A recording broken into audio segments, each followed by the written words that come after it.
This is Gisela Gladys reading Self by James Oppenheim.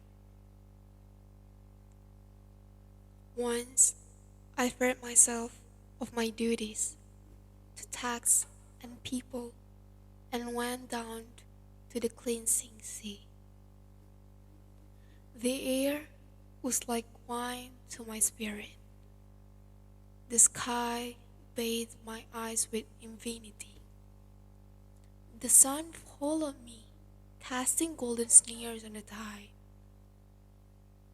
In the ocean, mazes of molten surfaces, faintly gray blue sang to my heart. Then I found myself, all here in the body and brain, and all there on the shore, content to be myself, free and strong and large. Then I knew the depth of myself were the depth of space, and all living beings were of those depths, my brothers and sisters.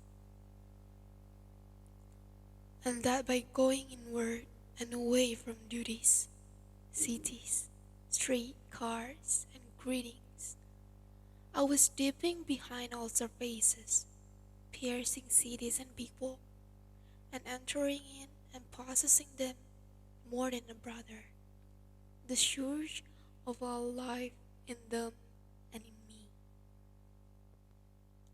So I swore I would be myself, there by the ocean.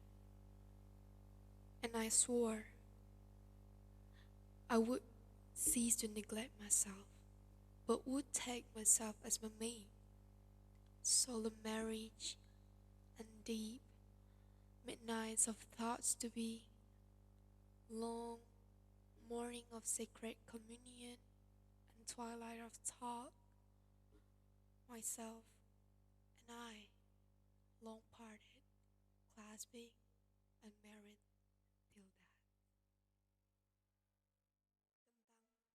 Tentang Seorang Aku oleh Khairul Trian. Tuhan, terima kasih karena telah menitipkan hati kepada orang yang salah. Karena itulah, aku belajar betapa berharganya hidup untuk kunikmati. Dan untuk luka yang belum sepenuhnya pulih, aku hanya berharap kelak ada seseorang yang membantuku belajar melupakan sebuah luka, sampai tidak lagi terasa berdarah. Tuhan sengaja menaruh kita pada hati yang salah. Karena mungkin kita belum siap menerima hati yang tepat untuk kita singgahi. Bisa jadi hati itu terlalu baik. Dan Tuhan meminta kita untuk menjadi baik pula. Selayaknya hati baik yang sudah disiapkan untuk kita. Kadang memang cerita Tuhan tidak bisa kita tebak. Bagaimana awal dan akhirnya.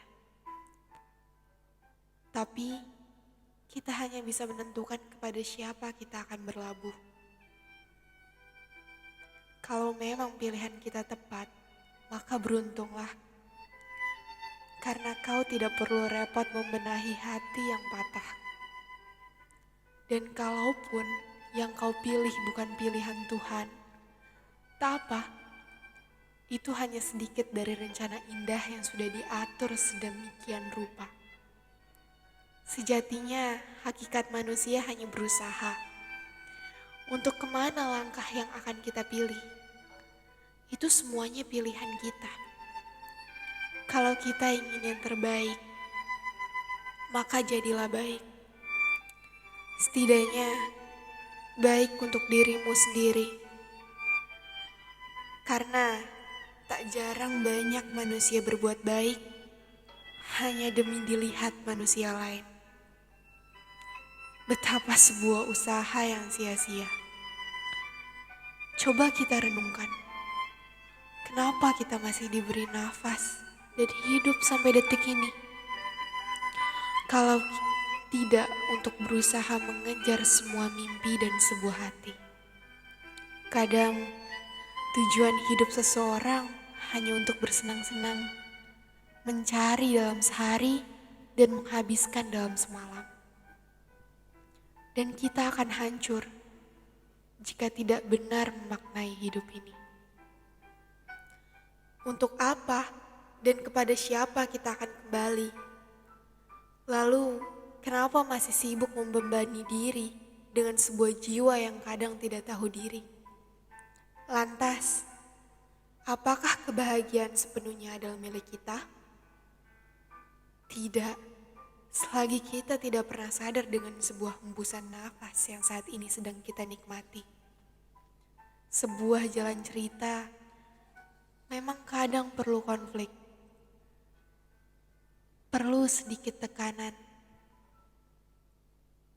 dan ambisi yang berlebihan. Tapi sadarlah, semua itu hanya seni agar hidup tidak hanya lurus ke depan, tapi perlu goncangan, agar setidaknya kita bisa sedikit mengingat Tuhan, tempat kembali saat jiwa sudah mulai lelah berpetualang. Dan Tuhan selalu menanti itu. Kemana umatku ketika dia sedang bahagia? Sini, mendekatlah dengan peluk yang erat. Saat ini, aku sudah tegar dan paham bahwa hidup tidak hanya tentang suatu hati, tapi banyak jiwa yang harus terus kujaga senyumnya. Sesekali lelah, istirahatlah. Dan jika sudah sangat lelah, pulanglah. Goncangannya sudah usai. Sekarang saatnya kau bahagia. Karena tidak ada pantai yang indah tanpa sebuah gulungan ombak. Menarilah. Dekap lagi mimpimu yang pernah patah. Karena kau berhak untuk bahagia.